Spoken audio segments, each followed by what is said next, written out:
Hey everyone, Random Randy here. This is Yarn Talk episode 24? I think? 24 or 25? I really should have looked before starting filming. Not that it really matters, because you'll just see it come up in the queue as the most recent upload, so yeah, I don't know why I worry about that so much. Anyway, I have a few things that I finished this week, but they didn't turn out the way that I wanted them to, so I'm not going to show them because I'm probably going to be reclaiming the yarn. It's been one of those weeks. It's been a testing week, so I've been trying a lot of new things and learning how to accept that not everything that I try works, which is kind of a hard lesson sometimes.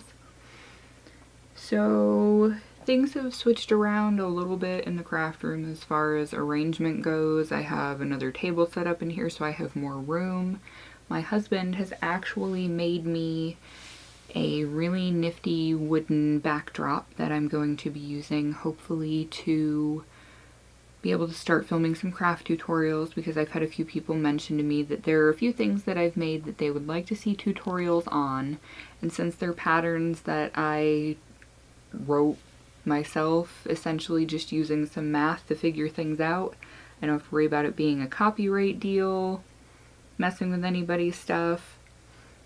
Even though they're pretty basic patterns, I also have one that a project that I started working on that I will hopefully be able to adapt into pattern format. I really want to start filming tutorials. As much as I like showing off the things that I've done, I never really wanted to teach in regular school. And I always say, which is ridiculous because I have two kids, I always say I'm not the best mother, but I know that I'm an excellent teacher. Because my kids are pretty stinking smart for the age that they are. And I know everybody says that about their kids, but I just feel like when the opportunity to pass knowledge on to somebody arises, I'm like, yes, I want to do it right now. I just really like passing things on to people in a knowledge sense. So I feel like that's kind of my calling.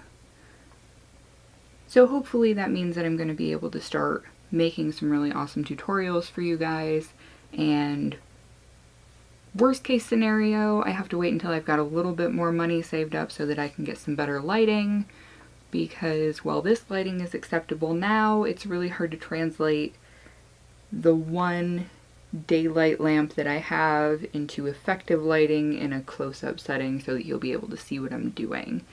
And that means that I have to figure out how to work a pattern into something with lighter colored yarn, because if you've watched the show for a while, you know that I like to work with darker colored yarns and have a really bad habit of doing that. And I really like working with black yarn. I know that a lot of people don't, but I've gotten used to it, and I crochet mostly by touch anyway. I don't really have to look at what I'm doing in most of the patterns that I do, unless it's something hyper complicated with lots and lots of counting. And in which case, most of the time, I'm probably not going to do that pattern anyway, because if I'm not enjoying it and it becomes too much like work, it ends up in one of the abandoned 500 half-finished object bags that I have. All those hose just chilling over there in the corner, you know how that is. Hey Hunter, can you please take that out of here, sweetie? Because it's got music in it and I can't have that in the video. What's up? Hey, can you? Do you need help with something? Yeah, it's not letting me. It's not letting you what? Play this. You put on two. See? Then you have to push this green button here to play. To start playing. There you go. See? Teachable moment. My 4-year-old has discovered the joys of video games. And it might only be simple things like Candy Crush and Diner Dash for now, but before you know it, he's going to be stealing the Xbox from my husband. So, anyway, the things that I finished this week that I have to frog because I don't like the way that they turned out. I can't really model them myself because I still have horrendous stretch marks on my stomach from having kids, and honestly, even if I do get back to the body size I want to be, they're probably always going to be there. I have stretch marks on my arms even from when I was younger and put on and lost weight rapidly and kind of yo-yoed through puberty. And I still have them. They're still there on my arms. They're light, but they're still there. So I either have to get over my fear of someone seeing my slightly less than socially aesthetically perfect midsection and just take pictures of me wearing the stuff myself and not care that I'm not 20 years old, or in my case 25 years old with a perfect body, because now I'm 31 and have had 2 children, and over the course of having those 2 children gained 90 pounds and lost 60 of it. I gained 60 with my first son, lost 30, regained 30 with my second son, so I was at exactly the same weight on delivery date for both of them, and am now just a few pounds under my in-between weight. I'm down to 178 again, and I was 180 when I found out I was pregnant with Killian, my second son. And I'm not having any more babies. If anything in the universe is listening, Randy does not want to have any more babies, please and thank you. But anyway, so I either have to get over the fact that my body is not going to be aesthetically perfect, and there will probably be really horrible people who will rip the shit out of me for showing off my less than socially acceptable midsection, or I'm gonna have to try and hire somebody to model my stuff. Maybe I could pay them with making tops that would fit them. I don't even know how that would work, because I have one of those adjustable dress forms, and I know that if it was on a normal person that actually had breasts and the difference in shaping of a rib cage, that it would look okay, but as it is right now on this dress form, it looks horrendously bad. And my regular mannequin that I have, the completely white one that I've shown off before that actually has a butt and legs, it's way, way, way too big.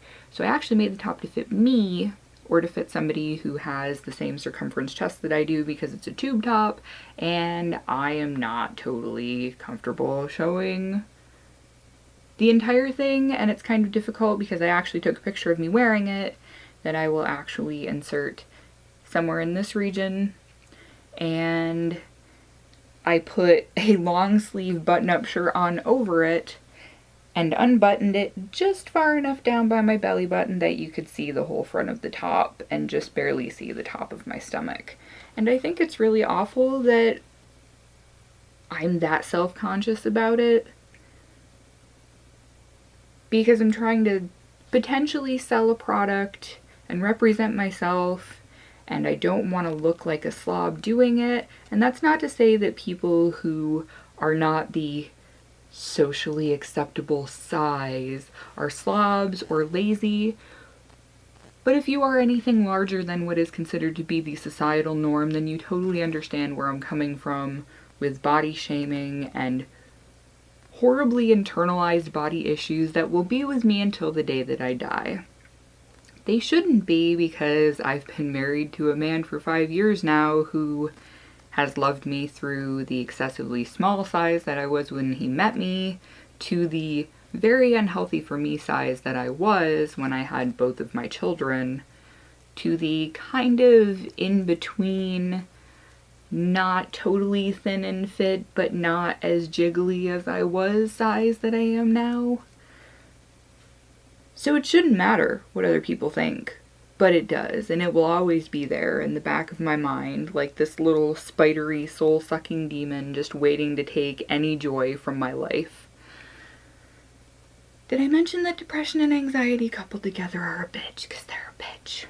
But anyway, I've been ranting for 10 minutes now almost, and I have not showed you a scrap of yarn except for the one sitting on the shelf behind me. So I'm gonna shut the hell up with my rambling and get on to what you're probably here for.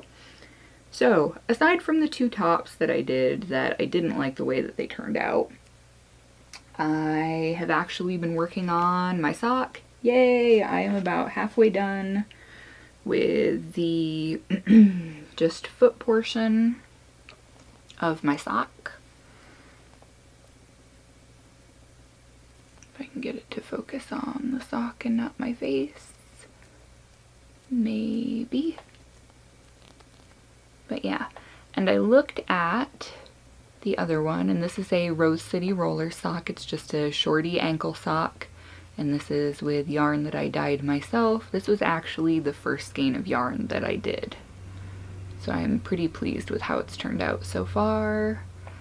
And I looked at it next to the other sock, and the stripes actually match. It is so cool. I know that it's not a full complete stripe, but just the way that I dyed it in strips the way that I did, it actually, the stripes are almost perfectly matched. I am so pleased and excited with that. So there's that I'm working on. That is my only knitting that I'm working on still at this juncture. The other thing, one of the other things anyway, I'm going to move that out of the way. So this is the top that I'm planning on eventually making a tutorial for. Where's the top part of it? There we go. Alright, so I don't know how well you're going to be able to see this because this yarn is insane. This is Red Heart Super Saver Blacklight yarn. And oh, you can see the colors on that really well. So this is going to be a full length tank top. I'm just going to make it a strappy tank top. This is going to be kind of a cover up. I'll probably wear just a solid color tank under it, like a black or a gray. You know, one of those ones that you wear under just about everything because they come in packs of 5 and they're super cheap. So this is, I made this to be the circumference of my bust, and it's just going to be a tube all the way up to the top. I'm trying to see if I can get it so I can see what's going on. There we go. Alright, so the bottom, I actually just did a regular chain. You could also start it off with a foundation single crochet or foundation double crochet, which I like the stretchiness that it gives to a top when you do that, but I just didn't feel like messing with it this time. So these first 2 rows are front post, back post, double crochet alternated, and the entire rest of the top is just done in V-stitch. And I'm going to do that all the way up to the bust area, and then I'm just going to make a couple straps and finish it off. So this is actually made to fit around me just right, and this is going to sit at about my hips, so down here-ish. So I've got quite a ways to go still, but it's stretchy. I just did it with, what am I using? An eye hook on this. So I'm really, really liking the way this is turning out so far. And I'm probably just going to give it thin straps once it gets up to the top, because I'm not a sleeves person. I don't like having my shoulders or my arms covered because I have very broad shoulders, and anything that's a cap sleeve for a woman, it tends to hit me about here and then it sticks up instead of coming down my arm because my shoulders are so much wider than I guess they should be for someone my size. I don't know. So that's one of the things I'm working on. Works at rest are the 2 blankets, the patriotic blanket and my son's granny square, solid granny square Afghan that I'm still contemplating working on but haven't really done jack with for quite a while now. So the next project, and my last current work in progress, is made with this beautiful, delicious yumminess right here. This, which I wish I had ordered more of and will have to eventually get more of, this is from Ice Yarns.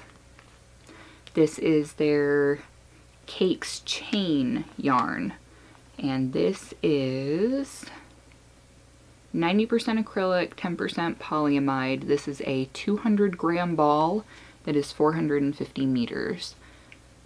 And this particular one is called Black White Red or Black Gray Red, I think. If you were to look on the website, you'd see it. It's very easy to distinguish it from all of the other ones. I don't know if you'll be able to really see the red here, but this yarn is beautiful to work with. It is actually a chainette yarn, which is super, super cool. I really like working with it, and I am actually making the, what is it called? The movie night cozy cardigan or something to that effect. I'll link to the pattern down in the description box below. But just to give you a close-up of what the yarn itself looks like, since I'm partway through the ball here, see if I can get it to focus on the yarn and not my face. There we go. It actually looks like it's already, if it were a single strand of yarn, it looks like somebody already used it to crochet a chain with. It is super cool and I love it. So this cardigan is a sort of shrug, and really you just make a big granny square, you do some seams, you put sleeves on and a border, and you're done. That's all there is to it. I started this last night and I'm already about halfway done in size. It's supposed to end up being 40 inches by 40 inches, and right now I'm at 19 and a half, I think. Sorry about that, the dog and cat are hanging out in here with me. But this is what it looks like. And the thing I love the most about this yarn is how gradual the color changes are. This isn't like Caron Cakes where it's an abrupt color change, or Premier Sweet Rolls where there's no color blending in between. But this is absolutely fabulous and I love it. As you can see right in here, it goes from the black to a black and red, a little less black, and then further down that same row it starts getting more red until it gets to here, and then in the row prior to this one there was red and white mixing together. I love it. It's gonna turn out really good. I'm so excited. I cannot wait. So with how quickly that is going together, I think I will probably have it finished honestly before the weekend's out, which is pretty awesome because even though the weather's supposed to just continue getting warmer here in Washington, it's kind of up and down. Today's the first day that we've really had rain here in almost 2 weeks, which, considering the way the winter usually goes here when it does nothing but rain for about 7 months, I never thought I'd be saying, oh my god, I hope it rains soon. We really need the rain. I'm tired of having to water the lawn and spray the garden down twice a day to keep all of my plants from dying. So I have a lot of things that I really want to work on that I haven't gotten to work on yet. I'm trying to finish a few things before moving forward with all the things I want to do, because there is so much wanting to make new projects right now. It's kind of driving me nuts.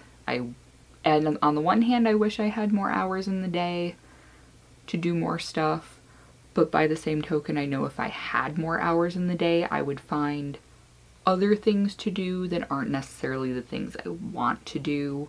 So it's really not worth wishing that there was a 30-hour day instead of a 24-hour day, because I'd still be getting only 4 or 5 hours of sleep, and I know that it wouldn't work out the way that I really wish it would.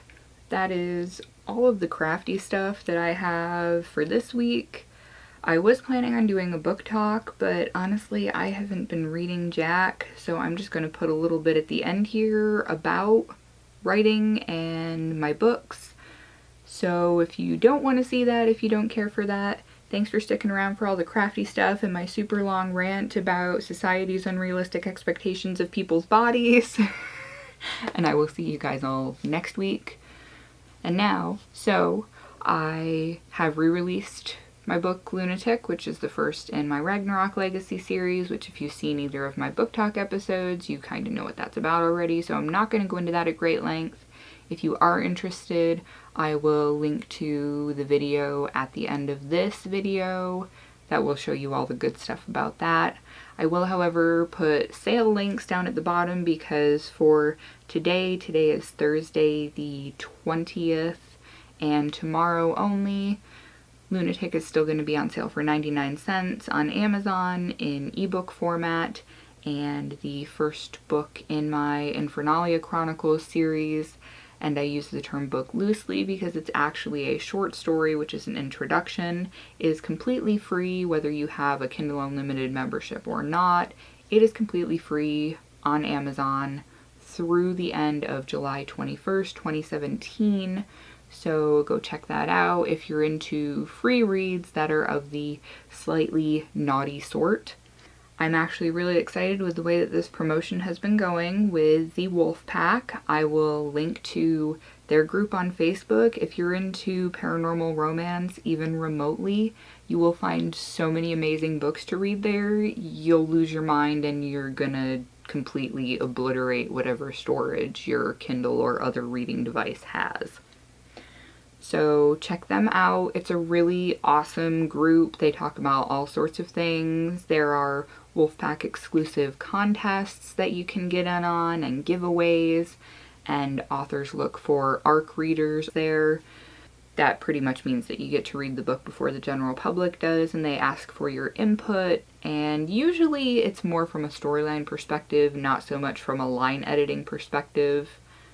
Most authors tend to keep separate groups of people that take care of, you use the wrong your, and there's a plot hole or lack of continuity here. They tend to keep those two groups of people a little bit separate. It makes it easier than having you try to track everything going on in the story and whether all of your grammar and diction is good. So I think that is all that I have in general to chat about for this week. And I hope that you all are having awesome weather where you are. And what's everybody working on? Let me know. I'm always looking for new patterns to try because, as you can see, I have more than enough yarn. Not to mention the yarn that's packed in the closet in bins that I can't even look at yet because I'm trying to work on getting rid of some of this stuff on these shelves. So thank you so much everybody for tuning in yet again. If you're a new subscriber, welcome to the Madhouse. If you've been here for a while, then you know what to expect. Friday's movie night in the Madhouse. So make sure tomorrow that you find an awesome cinematic gem, or if you're like me and you prefer crappy low-budget horror films, make sure you find something that would make 9 out of 10 people groan in disgust, and find someone who will enjoy it to watch it with you. So until next time, everybody, stay crafty, happy hooking, or knitting if that's more your thing, and I will catch you all next time. Bye!